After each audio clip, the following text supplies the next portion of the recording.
Hello students, welcome to RT Academy.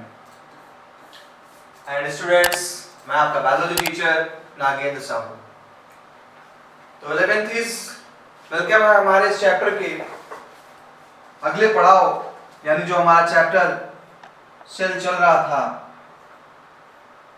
उस cell chapter के अगले टॉपिक पे हम आ गए हैं और टॉपिक हमारा है यूकैरियोटिक सेल।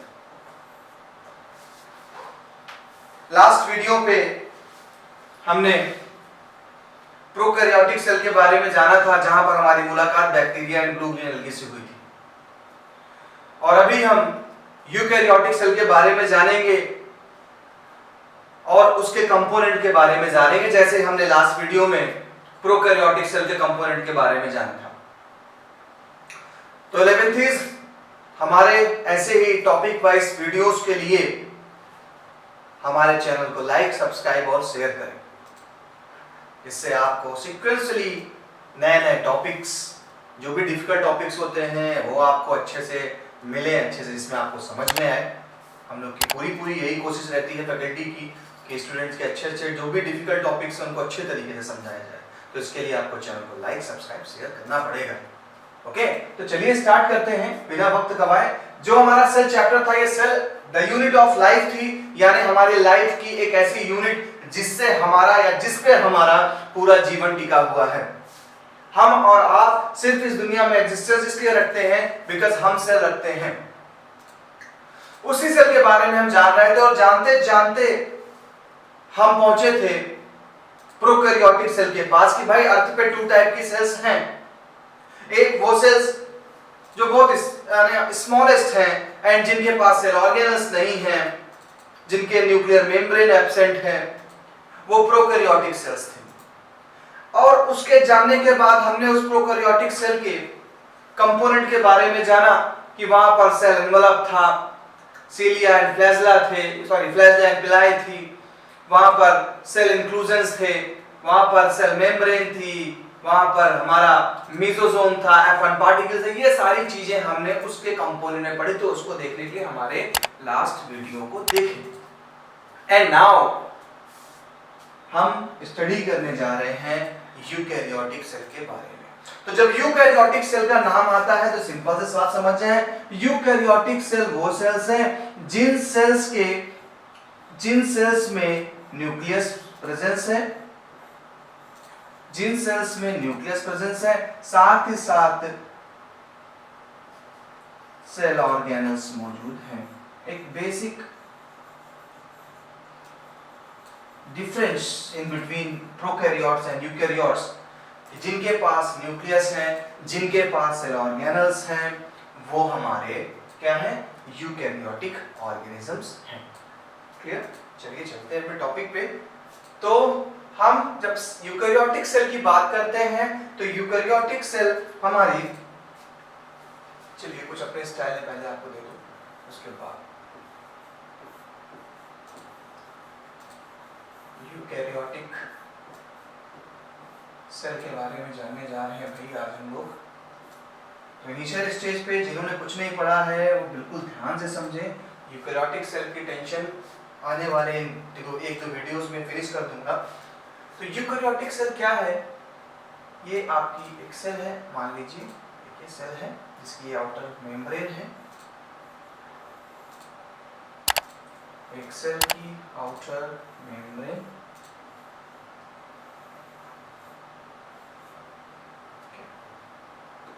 इस सेल के अंदर भरा हुआ कंटेंट, जिसे मैंने आपको बताया है डियर कि आप उसे क्या बोलते थे? प्रोटोप्लाज्म कहते थे। इस पूरे कंटेंट को आप प्रोटोप्लाज्म कहते थे।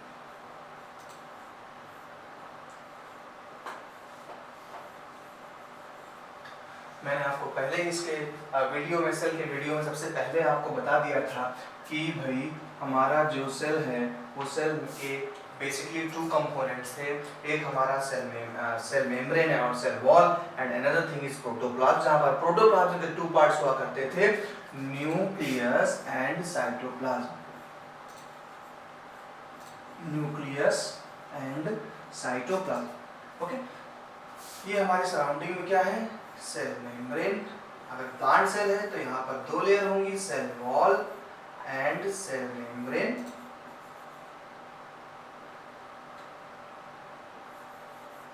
Cell membrane.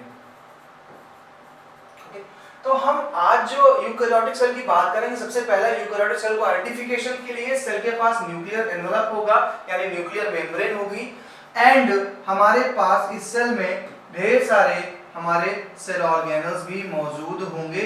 और मैंने सेल ऑर्गेनल्स के बारे में आपको बताया है कि जैसे हमारी बॉडी के ऑर्गन फंक्शन करते हैं मिल करके, ऐसे ही हमारे सेल के ऑर्गन्स भी वर्क करते हैं। और सेल के जब ऑर्गन्स वर्क करते हैं तो हमारी सेल जिंदा रह पाती है, और जब सेल हमारी जिंदा रहती है तब भाई हम भी जिंदा रह पाते हैं, अदरवाइज हम भी जिंदा नहीं रह सकते। तो हमारी सेल में एक यूकेरियोटिक सेल में बात करें तो कई सारे साइटोप्लाज्मिक कंटेंट, कई सारे सेल ऑर्गेनल्स डिसॉल्व रहते हैं। इसलिए हम इस पूरे कंटेंट को प्रोटोप्लाज्म कहते हैं। सराउंडिंग हमारा सेल एनवेलप होता है जहां पर सेल वॉल, सेल मेम्ब्रेन चीज आती है। मैं आपको इसलिए ये बता रहा हूं क्योंकि अब हम जो डिस्कस करने जाएंगे, हमें हर एक टॉपिक को समझना है कि आप कहते हैं अगर ये एक यूकेरियोटिक सेल है तो यूकेरियोटिक सेल प्रोकैरियोटिक से क्यों डिफर है, ये मैंने बताया। प्रोकैरियोटिक से डिफर है on the basis of the nucleus, presence of nucleus, and on the basis of these cell organelles. These cell organelles, इनके बेसिस पे हमारी यूकेरियोटिक सेल डिफर हो जाती है। तो भाई अब हमने डिफरेंस तो जान लिया, अब हमें यूकेरियोटिक सेल के बारे में जानना जरूरी है। तो सबसे पहले हम बाहर से अंदर की तरफ चलेंगे। मैंने हमेशा कहा डायग्राम को एक्सप्लेन करना है तो बाहर से अंदर की तरफ चलना। अगर बाहर टच करते हैं तो प्लांट सेल में हमें सबसे पहली लेयर सेल वॉल मिल जाएगी, और अगर एनिमल सेल है तो एनिमल सेल में ये आपकी लेयर, मैं इसको इरेज करता हूँ, दिखाता हूँ आपको, काफी बड़ा इरेजर है तो इसको मैं दिखाता हूँ। ऐसे ये लेयर क्या हो जाएगी, नहीं पाई जाती है, यानी सिर्फ और सिर्फ सेल मेम्ब्रेन ही मिलेगी, ये हमें सेल वॉल नहीं मिलेगा। तो सबसे पहले हम जो कंपोनेंट के बारे में डिस्कस करेंगे आज हम डिस्कस करेंगे हम सेल मेम्ब्रेन के बारे में, देन हम सेल वॉल को फिनिश करेंगे। ऐसे करते करते हम एक एक सेल ऑर्गेनल्स को उठाएंगे, क्या उसके फंक्शन है, क्या उसका स्ट्रक्चर है, और इस तरीके से हमें यूकेरियोट को फिनिश करना है। एटलीस्ट जब इसके हम सारे सेल ऑर्गेनल्स को फिनिश कर डालेंगे तो हमारा चैप्टर भी फिनिश हो जाएगा। और ये चैप्टर काफी बड़ा चैप्टर है और मैं चाहता भी हूँ कि चैप्टर आपके लिए धीरे धीरे चले, हर एक टॉपिक अच्छे से समझ में आए आपको। क्योंकि सेल अगर समझ में आ गया तो सिंपल सी बात है यार, अगर हमारी बॉडी की एक यूनिट आपको समझ में आ जाती है तो पूरी बॉडी को समझने में दिक्कत हमें नहीं होगी। सबसे पहले जो आज आपको बताने जा रहे हैं यूकेरियोटिक सेल के बारे में, वो यूकेरियोटिक सेल का हम पार्ट पढ़ने जा रहे हैं सेल मेम्ब्रेन। एक एक टॉपिक को सीरियल से पढ़ना है। सेल मेम्ब्रेन पढ़ेंगे, उसका स्ट्रक्चर पढ़ेंगे, देन उसका फंक्शन पढ़ेंगे, cell membrane finish. Cell wall पढ़ेंगे, स्ट्रक्चर किससे बना हुआ, देन उसका फंक्शन फिनिश। तो बार बार कहता हूं सेल वॉल, सेल मेम्ब्रेन, ये समझ लिए जो भी सेल के बारे में कभी आपने पढ़ा भूल जाइए उसे। और आज से जो यूकेरियोटिक सेल इसके बारे में स्टार्टिंग से एंड तक की तरफ बढ़ते हैं, ठीक है। तो जो कंटेंट देने वाला हूं वो आपके लिए एकेडमिक के लिए और नीट के लिए साथ में चलेगा। तो चलिए सबसे पहले हम कंपोनेंट आज फिनिश करते हैं सेल मेम्ब्रेन। एक चीज दिमाग में डाल लीजिए, मेम्ब्रेन बायो में कहीं पर भी है, मेम्ब्रेन बायो में कहीं पर भी है, उसका मतलब एक एनवलप है, एक कवर है, सेल के सराउंडिंग है, इसलिए सेल मेम्ब्रेन बोल दिया। ये मेम्ब्रेन बनती है प्रोटीन से, प्रोटीन प्लस लिपिड। बहुत से लोग पीछे कर रहे हैं सर आपने फॉस्फेट नहीं लगाया, तो फॉस्फोलिपिड भी होता है, फॉस्फो बाद में लिखता हूं उससे आपको कंफ्यूजन ना हो। तो प्रोटीन एंड लिपिड तो है, ये लिपिड में फॉस्फेट प्रेजेंट है, फास्फोरस प्रेजेंट है, तो आप इसे कहते हैं प्रोटीन एंड फास्फोलिपिड का कंपोजिशन होता है। यानी सेल मेम्ब्रेन सिर्फ एक केमिकल है और एक केमिकल बनता है प्रोटीन एंड फास्फोलिपिड के कंपोजिशन से। तो दिमाग में इमेज बना के चलिए, ये वही प्रोटीन है जो हम पल्सेस से खा रहे हैं, मिल्क से ले रहे हैं प्रोटीन को, ये वही लिपिड है जो हम फैटी चीजों से लेते हैं, और दोनों मिल करके एक सेल मेम्ब्रेन का फॉर्मेशन करते हैं। आ जाइए स्ट्रक्चर पर अगर बात करें तो ratio of protein and lipid, ratio of protein and lipid varies different cell. जो प्रोटीन और लिपिड का रेशियो ये डिफरेंट होता है, डिफरेंट सेल मेम्ब्रेन में वेरीज करेगा, पाया दोनों में जाएगा पर थोड़ा केमिकल कंपोनेंट कम ज्यादा हो सकते हैं। एज एग्जांपल दिखाते हैं आपको कि ह्यूमन आरबीसी की जो मेम्ब्रेन होती है वहां पर 52% प्रोटीन होती है एंड 40% लिपिड होती है। पॉइंट नोटेबल है, 52%, यानी जो एक हमारी बॉडी में आरबीसी है, इस आरबीसी में 52% तो प्रोटीन पाई जा रही है और रिमेनिंग जो हमारा पार्ट बचता है अप्रोक्सीमेटली 40%, बाकी तो वाटर कंटेंट भी है, तो वो क्या हो गया, हमारा लिपिड हो गया। ये रेशियो चल रहा है और अप्रोक्सीमेटली हर एक सेल का रेशियो डिस्टर्ब रहता है। सब में प्रोटीन लिपिड मिलेगी लेकिन कोई कम कोई ज्यादा। तो यहाँ पर एनसीईआरटी आपको आरबीसी का एग्जांपल देती है जहां पर कहती है कि आरबीसी 52% कवर करता है प्रोटीन, आरबीसी की सेल मेम्ब्रेन की 52% कवर कर रहा है प्रोटीन और 40% लिपिड, इसलिए प्रोटीन की डिमांड हमारी बॉडी में ज्यादा है। Based on the case of extraction membrane protein are of 2 types. अब एनसीईआरटी की पहले इस डायग्राम को देखते हैं, चलिए समझिए इस डायग्राम को। प्लाज्मा मेम्ब्रेन या सेल मेम्ब्रेन एक बर्गर जैसा है। बर्गर कैसा होता है, आप जब बर्गर खाते हैं तो उस बर्गर में आपने अपर साइड पे, या सैंडविच कह सकते हैं, इसे सैंडविच मॉडल बोला ही जाता है इसको। अपर साइड में आपका ये एक ब्रेड पीस लगा हुआ है, ठीक, और लोअर पार्ट में भी देखिए बर्गर बनाता हूँ, शायद बना लूँ बर्गर बन जाए, ये नीचे का पार्ट बेकार हो गया बर्गर का, ये गया ऐसे ऐसे और थोड़ा सा ऐसे, हमारा लोअर पार्ट है ब्रेड का, क्लियर, एंड बीच में हमारे कुछ ब्राउनी पोटैटो पीस, ओके, ठीक है, इसे हम कहेंगे उसको भिंडी में, साथ ही साथ कुछ ग्रीन वेजिटेबल्स हैं हमारी, ओके, ग्रीन वेजिटेबल्स हैं, सैलेड है, सारी चीजें पड़ी हुई हैं। और इस तरीके से ये एक सैंडविच तैयार होती है। बहुत टेस्टी तो नहीं होगी, मेयोनी नहीं डाली है इसमें, सिर्फ अपर साइड पे एक ब्रेड है, तो अपर साइड पे जो ब्रेड है, ये अपर साइड की जो ब्रेड है, ये मान लीजिए भी आप समझ लीजिए कि प्रोटीन की बनी है, ये बनी है प्रोटीन की, और नीचे वाली ब्रेड ये भी प्रोटीन की बनी हुई है, क्योंकि दोनों सेम है, दोनों को प्रोटीन मान लीजिए। बीच में जो कंटेंट हमारा फिल है, ये है हमारा लिपिड, यानी जो हमारी सैंडविचेस हैं एंड जो हमारी जो भी हम गार्निश कर रहे हैं चीज़ों से, सैलेड से कर रहे हैं, वो हमारा क्या हो गया, लिपिड हो गया। यानी upper side same protein, lower side same protein, और बीच में है हमारा कंटेंट खाने वाला, और हमने इन तीनों चीजों को मिला करके बोल दिया ये क्या है, हमारी सेल मेम्ब्रेन। इसे सैंडविच मॉडल भी कहते हैं, कई साइंटिस्टों ने सैंडविच मॉडल बोला है, और लगता भी है सैंडविच जैसा। तो दिमाग लगाइए, सैंडविच में अपर साइड प्रोटीन है, कुछ प्रोटीन हमारी नीचे की तरफ है, लोअर है, एम्बेडेड है, साथ में बीच में जो लेयर आप देख रहे हैं ये लेयर लिपिड की है। इसी डायग्राम को अगर मैं साइंटिफिकली थोड़ा ऐसे कर दूं, कुछ इस स्टाइल में, ये देखिए ऐसे ऐसे ऐसे ऐसे एंड ऐसे, और सराउंडिंग में मैं कर देता हूं उनके प्रोटीन्स। कुछ प्रोटीन्स बाहर पाई जा रही हैं, कुछ प्रोटीन्स अंदर इम्बेडेड है।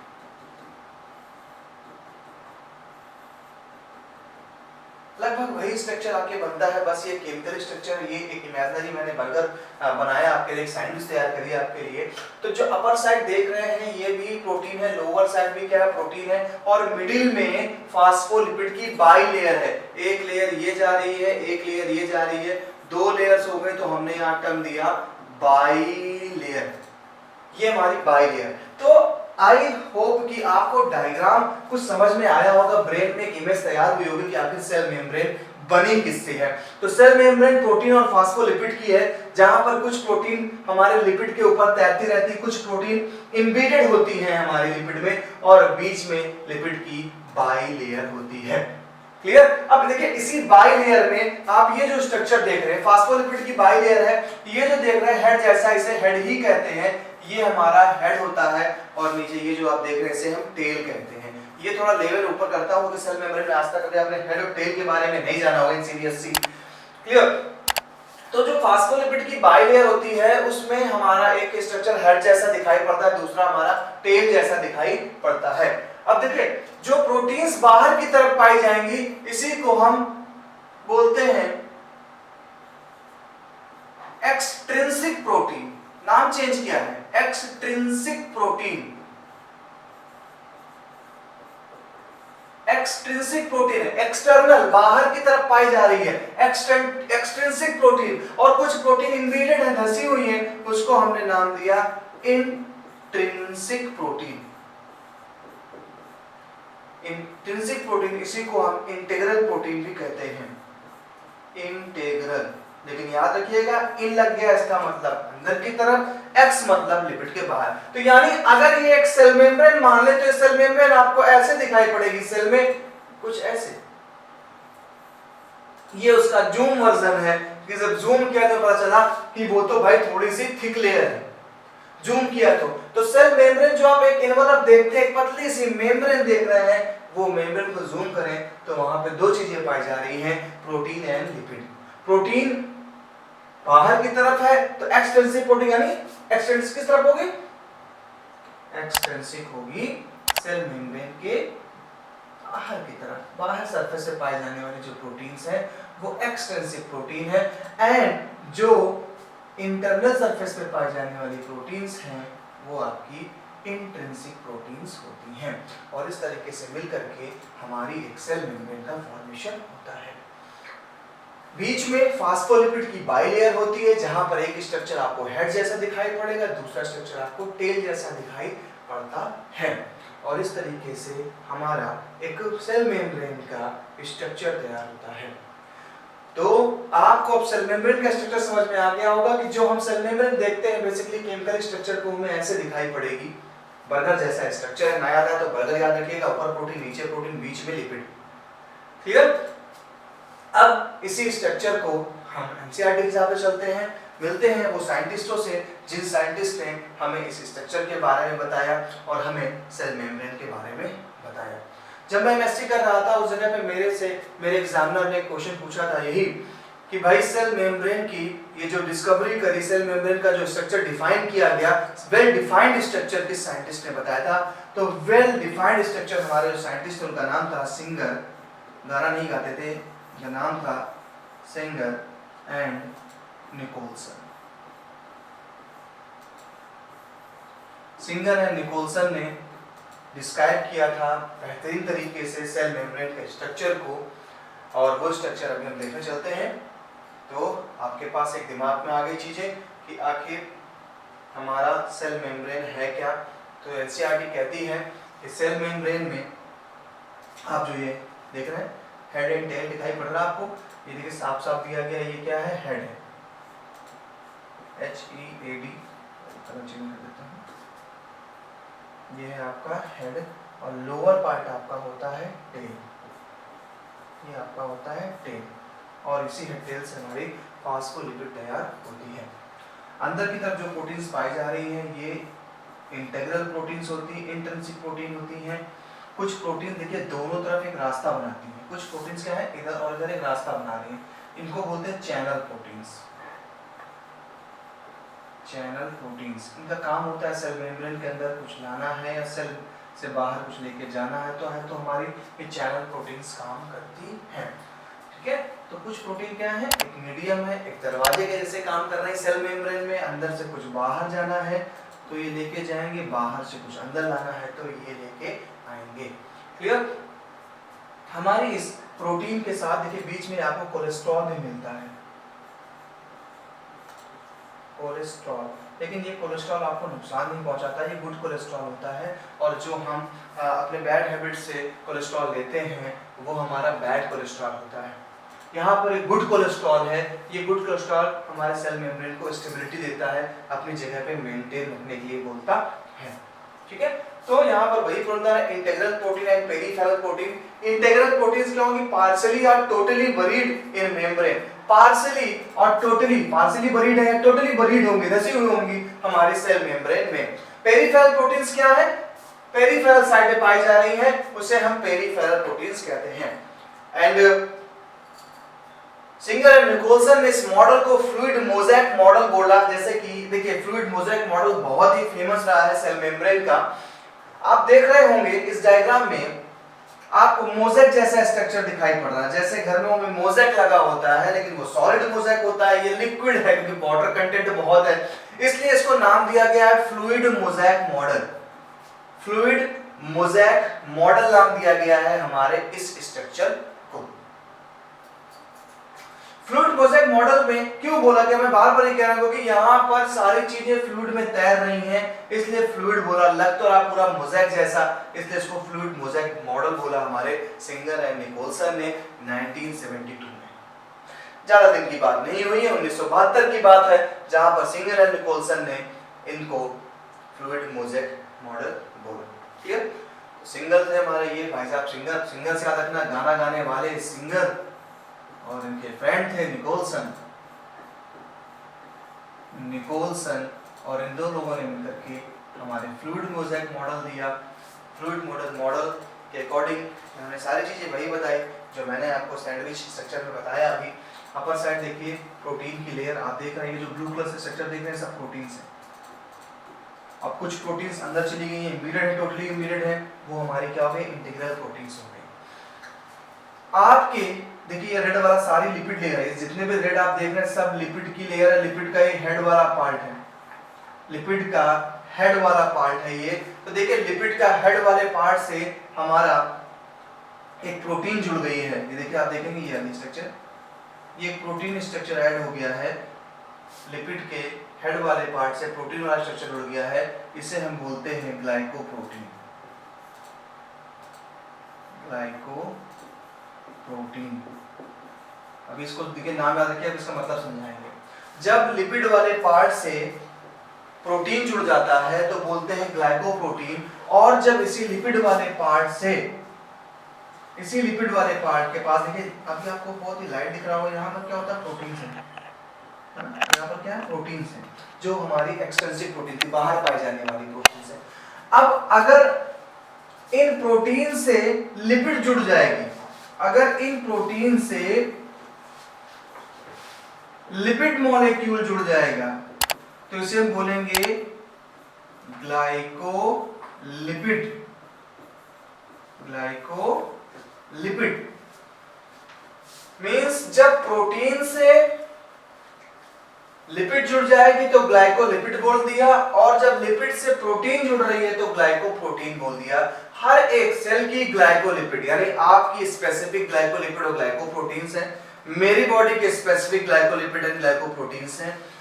हर एक सेल, आपने देखा होगा, सुना भी होगा कि अगर ए पॉजिटिव किसी का ब्लड है तो उसका ब्लड ग्रुप ए पॉजिटिव वाला ही ब्लड को ले पाएगा। रीजन क्या? ए पॉजिटिव जिसका ब्लड ग्रुप है उसकी आरबीसी की सेल मेम्ब्रेन ए पॉजिटिव यानी अपने जैसे ग्लाइकोप्रोटीन और ग्लाइकोलिपिड को आइडेंटिफाई कर पाएगी। अगर दूसरे का ग्लाइकोलिपिड और ग्लाइकोप्रोटीन आ गया तो ये उसको एक्सेप्ट नहीं करती, ये उसको समझती है क्या? अपना दुश्मन, और दुश्मन समझने के कारण ये उसको मारने लग जाती है। इसीलिए अगर किसी की सेल मेम्ब्रेन की ग्लाइकोलिपिड एंड ग्लाइकोप्रोटीन मैच नहीं करेगी तो ऑर्गन ट्रांसप्लांटेशन में प्रॉब्लम क्रिएट होती है। इसलिए मैं चाहूं कि मैं अपनी बॉडी के इंटरनल ऑर्गन आपको दे दूं तो ये संभव नहीं है जब तक ग्लाइकोलिपिड और ग्लाइकोप्रोटीन मैच नहीं करती है। तो यहाँ पे राज का खुलासा ये हुआ कि सेल मेम्ब्रेन ही किसी सेल को आइडेंटिफाई कर पाती है कि वो मेरी सेल है या नहीं, तो वो इस ग्लाइकोलिपिड एंड ग्लाइकोप्रोटीन के कारण कर पाती है।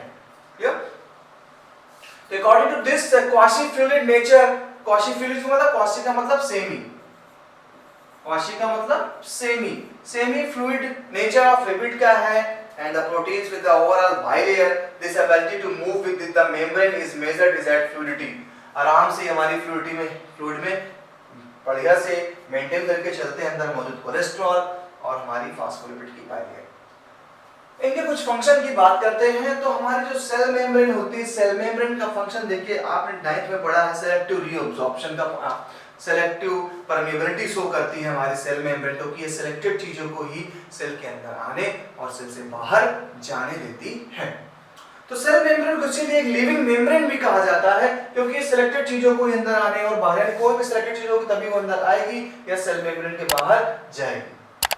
तो ये जो आप देख रहे हैं एक डायग्राम यहाँ पे मैंने शो किया आपको, इसके फंक्शन को डिनोट करने के लिए। ये एक सेल मेम्ब्रेन है, प्रोटीन एंड फास्फोलिपिड की बाइलेयर है। ये देखिए आपकी इंटीग्रल प्रोटीन्स लगी हुई हैं जो चैनल्स का भी काम करती हैं। ये सेल के अंदर का, ये जो पार्ट आप देख रहे हैं सेल के अंदर का, यानी ये सेल की सराउंडिंग मेम्ब्रेन हो गई, सेल के अंदर का कंटेंट है। ये सेल के बाहर का कंटेंट है। तो सेल के बाहर से और चीजों का अंदर आना और अंदर से चीजों का बाहर जाना, ये हमारे सेल मेम्ब्रेन की एक खासियत है। ऐसा नहीं है कोई भी पर्टिकुलर कोई भी कंपोनेंट्स अपने मन से अंदर आए और अपने मन से बाहर जाए। जब तक नहीं बोला जाएगा सेल मेम्ब्रेन से कि भाई तुम आ सकते हो, तब तक वो चीज अंदर नहीं जाएगी। क्लियर? जैसे कि आप इसको ऐसे समझे कि आप सोचे कि हम डिस्प्रिन को खाते हैं, हमारा सर दर्द सही हो जाता है, लेकिन मैं कहूँ डिस्प्रिन को पानी में मेल गा करके अपने स्किन पर रगड़िए और आपको दर्द में आराम मिल जाए, तो ये पॉसिबल नहीं है। बिकॉज डिस्प्रिन का एक दूसरा वे है, वो दूसरी जगह की सेल मेम्ब्रेन से अंदर जाएगा, जब तक उसकी परमिशन नहीं होगी अंदर कोई नहीं जा सकता है। इसलिए आपको डिस्प्रिन को यहाँ रगड़ने पर आराम नहीं मिलेगा। अब सेल मेम्ब्रेन का फंक्शन देखें तो सबसे पहला तो बात आती है transport of the molecules. The molecule is selectively permeable to some molecules present on either surface. Selected चीजों को अंदर जाने देगी।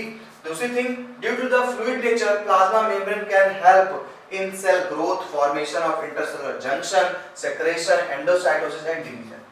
Cell membrane अगर सेमी सॉलिड नेचर में ना होती, सेमी फ्लूइड नेचर में ना होती, तो कोई भी चीज बाहर नहीं जा सकती थी। आप अपनी बॉडी में हार्मोन बनाइए, आप अपनी बॉडी में एंजाइम बनाइए, वो बाहर जा ही नहीं पाता। क्यों? क्योंकि सेल मेम्ब्रेन अगर सॉलिड होती, हर जगह से ब्लॉक होती, तो कुछ बाहर जाने मत देता, पड़ा अंदर के अंदर, तो सिंपल बात है हमारी डेथ हो जाती। तो सेल सिलेक्टेड चीजों को ही ट्रांसपोर्ट कर रही है और इसका बड़ा रोल है। हम हार्मोन्स बनाते हैं, अगर हमारे ब्रेन में हार्मोन बन रहा तो हमारी पूरी बॉडी में पहुंचता है। क्यों पहुंचना? क्योंकि सेल मेम्ब्रेन क्या कर रही है, उसको प्रोबेबिलिटी दे रही है कि तुम हाँ भाई यहाँ से निकलो। ठीक है, तो ये हमारा फंक्शन क्या है सेल मेम्ब्रेन का। आखिर सेल मेम्ब्रेन एक हमारा मैकेनिज्म कर रहा है, जो भी ट्रांसपोर्ट कर रहा है, चीजों को ले रहा है, चीजों को भेज रहा है। ये ट्रांसपोर्ट के इसके दो तरीके हैं। इस ट्रांसपोर्टेशन के दो तरीके हैं। क्या दो तरीके हैं? पहला तरीका है पैसिव ट्रांसपोर्ट और दूसरा तरीका है एक्टिव ट्रांसपोर्ट। ये होता क्या चीज है?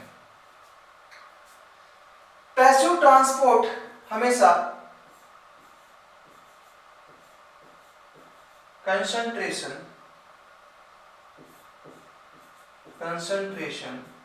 ग्रेडियंट पे काम करता है। कंसंट्रेशन ग्रेडियंट क्या है? तो चलिए मेरे स्टाइल में समझ लीजिए इसको।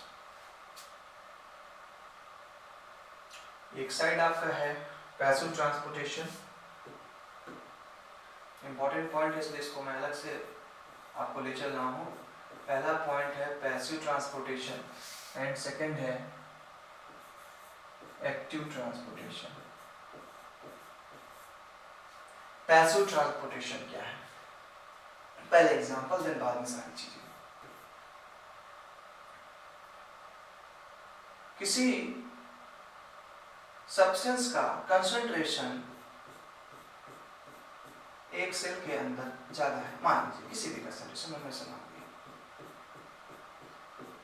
पॉजिटिव का कंसंट्रेशन ज्यादा है, कोई सब्सटेंस है किसी सेल के अंदर, इनके बगल वाली सेल के पास ये कंसंट्रेशन कम है, ये कंसंट्रेशन कम है। क्लियर? हमेशा एक रूल रहा है कि चीजें अपने हायर कंसंट्रेशन से लोअर कंसंट्रेशन पे जाती हैं, यानी ये जिस पर्टिकुलर मॉलिक्यूल जो भी है, अभी मैंने यहाँ पॉजिटिव शो किया है, हायर कंसंट्रेशन लगता है, जबकि लोअर कंसंट्रेशन लगता है उस पर्टिकुलर सब्सटेंस के लिए। एक सेल में वो कंसंट्रेशन हायर है, जबकि उसके जस्ट जो बगल में नेबरिंग सेल है उसमें ये कंसंट्रेशन कम है। एक सेल में कंसंट्रेशन ज्यादा, एक सेल में कम। आप यही करेंगे, इंसानियत भी यही कहती है भाई कि चीजें हायर कंसंट्रेशन से लोअर में जाएं, हायर कंसंट्रेशन से लोअर में जाएं। और यही आपने पढ़ा हुआ है डिफ्यूजन या ऑस्मोसिस में, यही आपने देखा हुआ है डिफ्यूजन एंड ऑस्मोसिस में। क्या पढ़ा है आपने? The movement of molecule from their higher concentration to their lower concentration. Clear? यानी जब चीजें अपनी हायर कंसंट्रेशन से, अपनी जरूर लगाना, यानी the movement of molecule from their higher concentration. ये मत लिख दीजिएगा from higher concentration, higher concentration का मतलब सॉल्यूशन गाढ़ा हो गया। From their higher concentration to their lower concentration is called passive transportation, और इसी को हम कहते हैं कंसंट्रेशन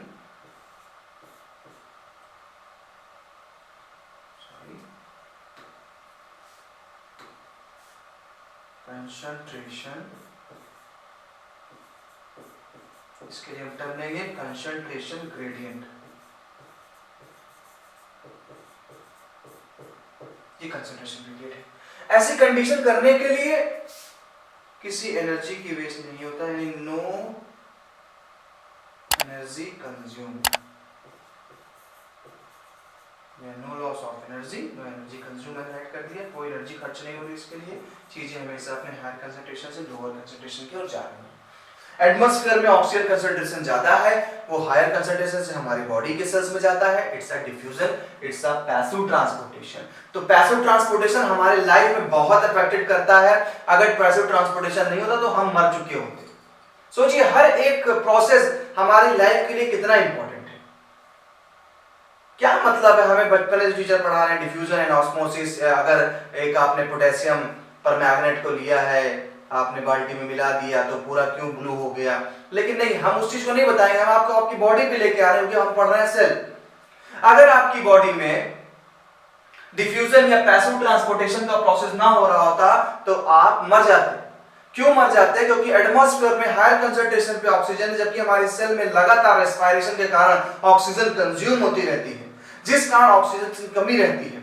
और ऐसी कंडीशन पे oxygen move from their higher concentration to our lower concentration and it's our concentration gradient। ये इंसानियत की बात थी, चीजें हमेशा अपने ज्यादा से कम की तरफ जाएंगी, और जब जा रही हैं ज्यादा से कम की तरफ तो कोई एनर्जी नहीं वेस्ट हो रही है, तो नो एनर्जी कंज्यूम्ड, कोई एनर्जी नहीं वेस्ट हो रही है, इसीलिए इसको पैसिव ट्रांसपोर्टेशन कहते हैं। तो आपसे अगर पूछता है कोई कि पैसिव ट्रांसपोर्टेशन का मतलब क्या है, तो आप दो चीजों में बयान करेंगे इस चीज को कि भाई पैसिव ट्रांसपोर्टेशन कंसंट्रेशन ग्रेडियंट पे वर्क करता है, यानी अपने हायर से लोअर पे जाएगा। And second thing, no energy consumed, कोई एनर्जी कंज्यूम नहीं की जाएगी।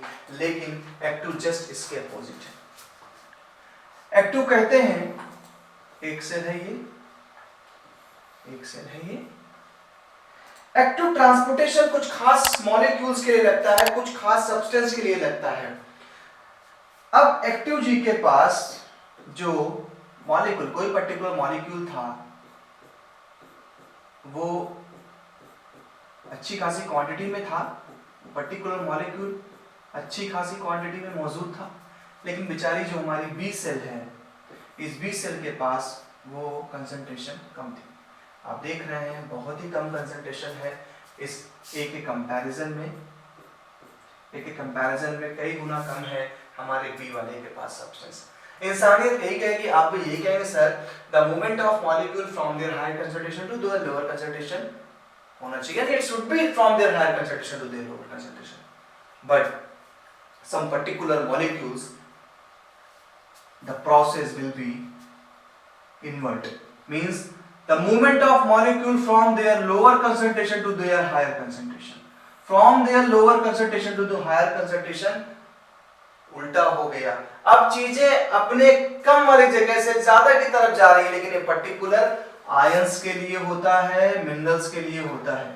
पर्टिकुलर आयन एंड मिनरल्स के लिए ये प्रोसेस यूज किया जाता है, समटाइम्स वाटर के लिए इन फ्लोएम बताऊंगा आपको। इन पर्टिकुलर चीजों के लिए प्रोसेस उल्टा हो जाता है, चीजें अपनी लोअर कंसंट्रेशन से हायर कंसंट्रेशन की तरफ जाएंगी। और सिंपल सी बात है भाई, जब जबरदस्ती कम वाले से तुम ज्यादा वाले के पास ले रहे हो, ऑलरेडी तुम्हारे पास खाने को है, तुम्हारे पापा मम्मी ने तुम्हें कुछ स्वीट दिए खाने के लिए, तुम्हारे पास 4 पीसेस थे, तुम्हारे छोटे भाई के पास सिर्फ 1 पीस था, लेकिन तब भी तुमने बदतमीजी करके उस 1 पीस को भी छीनने की कोशिश करी। मींस आपके पास कोई चीज ज्यादा थी, ऑलरेडी आपको देना चाहिए, लेकिन आप कम वाले से लिए ले रहे हैं, तो छीनने के लिए तो एनर्जी लगानी पड़ेगी। और जब छीनने के लिए एनर्जी लगानी पड़ेगी, यानी कि इस प्रोसेस में एनर्जी कंज्यूम करनी पड़ेगी, क्योंकि सारा आपने विधि का विधान बदल दिया, चीजें हायर से लोअर पे जाती हैं, आप लोअर से हायर पे ले आए, बहुत खिलाफ वाला काम कर दिया। तो भाई यहां पर हम क्या टर्म यूज कर लेंगे, यहां पे हम टर्म यूज करेंगे अगेंस्ट। ये बन जाता है अगेंस्ट कंसंट्रेशन ग्रेडियंट। ये था कंसंट्रेशन ग्रेडियंट, जब कोई चीज अपने हायर कंसंट्रेशन से लोअर पे जा रही है तो अगेंस्ट कंसंट्रेशन है, और जब कोई चीज लोअर से हायर पे जा रही है, जबरदस्ती खींची जा रही है, तो वो है अगेंस्ट कंसंट्रेशन ग्रेडियंट। तो here two differences are present. First is passive transportation में कोई एनर्जी कंज्यूम नहीं होनी है, कंसंट्रेशन ग्रेडियंट पे काम होगा, जबकि एक्टिव में एनर्जी कंज्यूम होगी एंड अगेंस्ट कंसंट्रेशन काम होगा। तो फर्दर कभी भी सेल मेम्ब्रेन या किसी टॉपिक पे हम बोलेंगे कि प्लांट का वाटर एब्जॉर्ब करना एक पैसिव ट्रांसपोर्टेशन है, तो ये प्रोसेस था। अगर मैं बोलता हूँ फूड का ट्रांसलोकेशन करना from one place to other, तो वो एक्टिव है। तो अब आपके दिमाग में क्वेश्चन नहीं आना चाहिए कभी भी अगर कोई बोलता है एक्टिव एंड पैसिव ट्रांसपोर्ट, तो आप समझ गए एक्टिव में एनर्जी कंज्यूम होनी है, चीजें अपने कम से ज्यादा की तरफ जाएंगी, जबकि पैसिव में चीजें ज्यादा से कम की तरफ जाएंगी और एनर्जी कंज्यूम नहीं होनी है। तो आज के इस लेक्चर में आपको हम यहीं तक रखेंगे, बिकॉज चीजें बहुत सारी हैं, लेकिन हमें टॉपिक को अच्छे से पढ़ाई करनी है। आज हमने जाना सेल मेम्ब्रेन के बारे में, स्टार्टिंग टू एंड, मींस हमारा यूकेरियोटिक सेल क्या था ये जाना। यूकेरियोटिक सेल में सबसे पहला पार्ट हमने उठाया उसके सेल मेम्ब्रेन के बारे में, वो आपको बताया कि cell membrane protein and phospholipid का कंपोजिशन होता है। मैंने आपको उसका एक सैंडविच मॉडल दिखाया कि बाहर प्रोटीन, अंदर प्रोटीन, बीच में फास्फोलिपिड की बाइलेयर। फिर मैंने आपको integral proteins and peripheral protein के बारे में बताया, और ग्लाइकोप्रोटीन क्या है, ग्लाइकोलिपिड क्या है, जिसके थ्रू एक सेल दूसरे सेल को आइडेंटिफाई करती है, आपने ये जाना। फंक्शन की बात करी, फंक्शन के पहले हमारे सिंगर एंड निकोलसन ने फ्लूइड मोज़ेक मॉडल दिया था। तो यहाँ पर एक क्वेश्चन बन सकता है कि किसने फ्लूइड मोज़ेक मॉडल दिया, तो सिंगर एंड निकोलसन ने 1972 में। एंड इसके बाद हम सेल मेम्ब्रेन के फंक्शन पे जब पहुंचे तो पता चला भाई सेल मेम्ब्रेन चीजों को, सिलेक्टेड चीजों को ट्रांसपोर्ट करने का वर्क करती है। साथ ही साथ सेल मेम्ब्रेन हार्मोन्स को एंड एंजाइम्स को बाहर ले जाने का, अंदर लाने का भी काम करती है।